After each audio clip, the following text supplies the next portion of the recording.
जहां तक बात जेबीटी पर बीएड की डिमांड की है तो वो भी आपको बता दें, आज ये बेरोजगार बीएड यूनियन जो है वो मुख्यमंत्री सुखविंदर सिंह सुक्खू से मिली शिमला में आके, और उसके साथ साथ शिक्षा मंत्री से भी मिले, लेकिन इन्होंने जो डिमांड की वो बड़ी अलग है।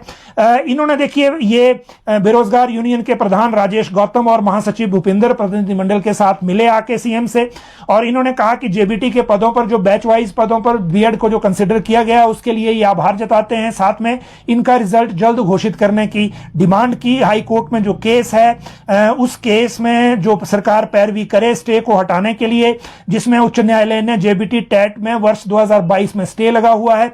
साथ में इन्होंने एक और डिमांड की है कि जो पुराने भर्ती नियम हैं उनके अनुसार घोषित हो, लेकिन जेबीटी की जो भर्ती है, ये बात ध्यान रखने वाली है, जेबीटी की जो भर्ती है वो भर्ती करने से पहले बीएड वालों को जेबीटी टेट करने के बाद ही ये भर्तियां की जाएं, ताकि बीएड वालों को भी कमीशन के तहत इन भर्तियों में आने का मौका मिले। ये डिमांड नए सिरे से की है, और ये भी तर्क दिया है कि कोविड और न्यायालय के केसों के कारण जो भर्तियां प्रभावित हुई हैं, इसमें बीएड डिग्री धारक कई 45 साल की आयु सीमा पूरी कर चुके हैं, तो कमीशन में इनको जो है कमीशन की भर्ती में आयु सीमा में छूट दी जाए। और यही जो ज्ञापन है बाद में इन्होंने शिक्षा मंत्री रोहित ठाकुर को भी दिया है। इसके अलावा जेओएआईटी का रिजल्ट घोषित हो गया है, यह भी अपने आप में एक बड़ी अपडेट है, और ये अपडेट जो है खासकर उन लोगों को लेकर नहीं है जो हमीरपुर कर्मचारी चयन आयोग को लेकर जेओएआईटी का इंतजार कर रहे हैं, क्योंकि वो मैटर सुप्रीम कोर्ट में है, और उस मैटर में राज्य सरकार की तरफ से यह कह दिया गया है कि ये पेपर लीक में फंसी हुई भर्ती है, इसको लेकर राज्य सरकार ने अभी कॉल लेनी है। लेकिन जो आज रिजल्ट निकला है ये हाई कोर्ट का रिजल्ट है, और ये डिस्ट्रिक्ट जुडिशरी में जो जूनियर ऑफिस असिस्टेंट्स आईटी नियुक्त होने हैं 8/4/2023 को ये हुआ था, इसका रिजल्ट डिक्लेयर कर दिया गया है। इसको आप वेबसाइट पे जाके भी चेक कर सकते हैं, हमने सूचना के लिहाज से आपके साथ ये बात साझा की। इसके बाद अगली बात करें तो टीचर भर्ती के 2100 पद जो फंसे हैं उनकी बात करने से पहले जो नई बात है अब वो जीपीएफ की भी आगे बात करेंगे, लेकिन टीचर भर्ती के 2100 पदों की बात कर लेते हैं। और इन पदों की बात हम इसलिए कर रहे हैं क्योंकि राज्य सरकार एक केस लगा है हाई कोर्ट में, SMC versus state of HP, और ये केस है जो टीचर्स की रैशनलाइजेशन जो पद खाली हैं स्कूलों में उसको लेकर, और साथ में कैडर स्ट्रेंथ को लेकर। अब आप स्थिति देखिए कि इसमें जो रिप्लाई जा रहा है राज्य सरकार की तरफ से, उसमें यह कहा जा रहा है कि 5800 पद शिक्षा विभाग में भरे जा रहे हैं शिक्षकों के। ये कहा जा रहा है राज्य सरकार को, रिप्लाई जो जा रहा है सरकार की तरफ से उसमें।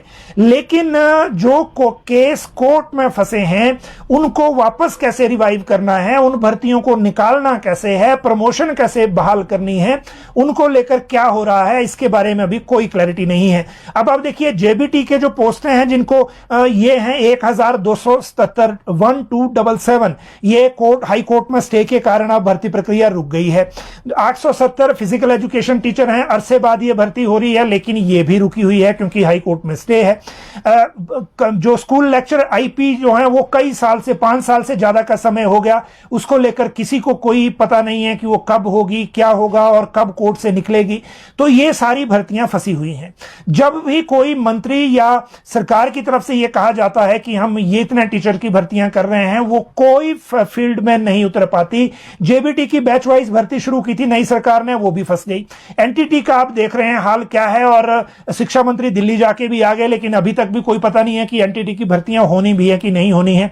जेबीटी वर्सेस बीएड का विवाद एक अलग से है, और आज जिस तरह से बीएड वाले सीएम से मिले हैं तो वो विवाद अब किसी और तरफ को भी जाने वाला है, क्योंकि उन्होंने जो कुछ डिमांड्स की हैं वो बिल्कुल अलग हैं जो जेबीटी वाले कह रहे हैं, या जिस वजह से वो कोर्ट गए हैं उन दोनों को लेकर, तो उनको लेकर भी बात करेंगे। अब मेन चीज ये हो गई है कि जब तक सरकार हाई कोर्ट में फंसी भर्तियों को बहाल नहीं करवाएगी, हालांकि इसको लेकर एडवोकेट जनरल के साथ शिक्षा मंत्री के स्तर पर बड़ी महत्वपूर्ण बैठक हो चुकी है, उसमें कुछ भर्तियों को लेकर डायरेक्शन भी दे दी गई है, लेकिन इन डायरेक्शन का रिजल्ट कब आएगा और भर्तियां कब थ्रू होंगी, यह सबसे इंपॉर्टेंट विषय है।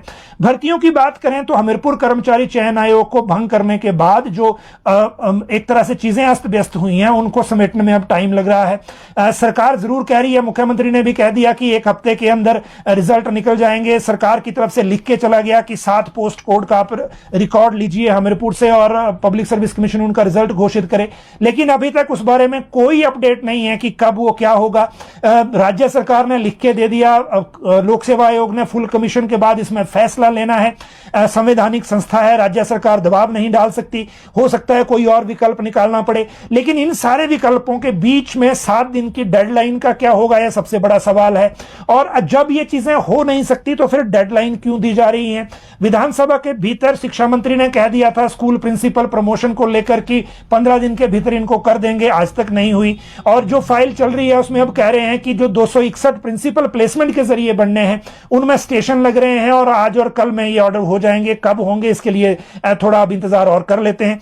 तो ये सिचुएशन भर्तियों के मामले में है।